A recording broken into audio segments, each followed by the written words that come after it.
Guys, সবাই কেমন আছেন? আশা করি সবাই ভালো আছেন। আমাদের গাড়ি সমস্যা হয়েছে, তাই বলে এখানে নামাই দিচ্ছে আমাদের গাড়ি। বাসায় যাচ্ছি, একটু 5 মিনিট লাগবে আইটা যেতে। তো একটু রাত্রেবেলা একটু গরম কম পড়ে, সৌদি আরবে একটু গরম বেশি। রাত্রেবেলা একটু রিল্যাক্সে সবাই একটু আটাআটি করতে পারে, দিনের বেলায় কিন্তু এতটা সম্ভব না। আর এখানে কিন্তু মাটি নাই, এর আগে কিন্তু আপনাদেরকে বলেছিলাম আমি যে সৌদি আরবে কিন্তু মাটি নাই, আপনার পাথর, এই যে পাখা আর এই যে আমাদের বাস, সেই জন্য আমরা লাইন পায়ে আইটা বাসায় যাচ্ছে।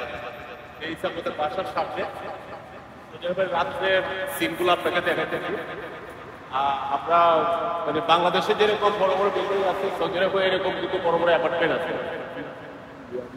আর এখানে সৌদি আরবের মধ্যে সব থেকে মানে আপনারা এটা পুরাটাই আপনার লোয়ার, পুরাটা এটা 1 লাখ দিনের লোয়ার বিল্ডিং। এটা আমাদের বাসায় যেতে পড়ে পুরাটাই আপনার স্টিল এবং লোহা দিয়ে তৈরি। কোনো এটাতে কোনো আপনার একটা রড, সিমেন্ট, বালি এগুলো দিবে না, পুরাটাই আপনার লোহা দিয়ে তৈরি আর কি এই বিল্ডিং। বাসায় যাওয়া অবস্থা আপনাদেরকে দেখাই দিচ্ছি আমরা।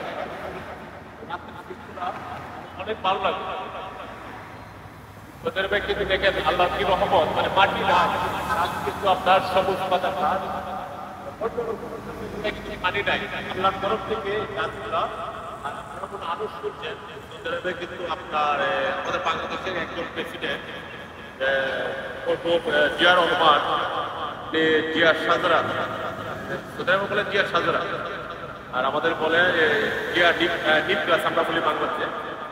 ওইটা মনে করেন সৌদি আরবে এক নামে ছিল, সৌদি আরবে এক নামে ছিলেন জিয়া সাজরা। জিয়া রহমানে নিজের হাতে এটা রোপণ করে দিয়ে গেছিল, এই জন্য মানে আল্লাহর তরফ থেকে এটা আপনার আছে এই গাছটা, নিম গাছ জিয়া সাজরা।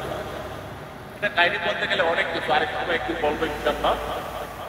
কিন্তু মাটি নাই, মাটি নাই, গুড়াগুলো আপনি দেখেন মাটি নাই, তো আল্লাহর তরফ থেকে গাছগুলা কিরকম পাথরের মধ্যে কাঁচা পাতা, একদম কাঁচা পাতা, নিজের চোখে না দেখতে বিশ্বাস করতে আল্লাহ তরফ থেকে এই গাছগুলা অন্যরকম।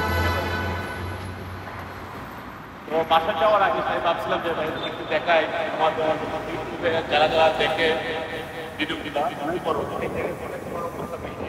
হ্যাঁ। আর এই গাছগুলোর বিষয়ে যে বলছিলাম অনেক কাঁচা পাতা, কিন্তু আপনি বিশ্বাস করবেন এই গাছগুলোর নিচে কোনো মাটি নাই, বিলি বিলি কোনো মাটি নাই, একদম টাটকা একদম পাতা।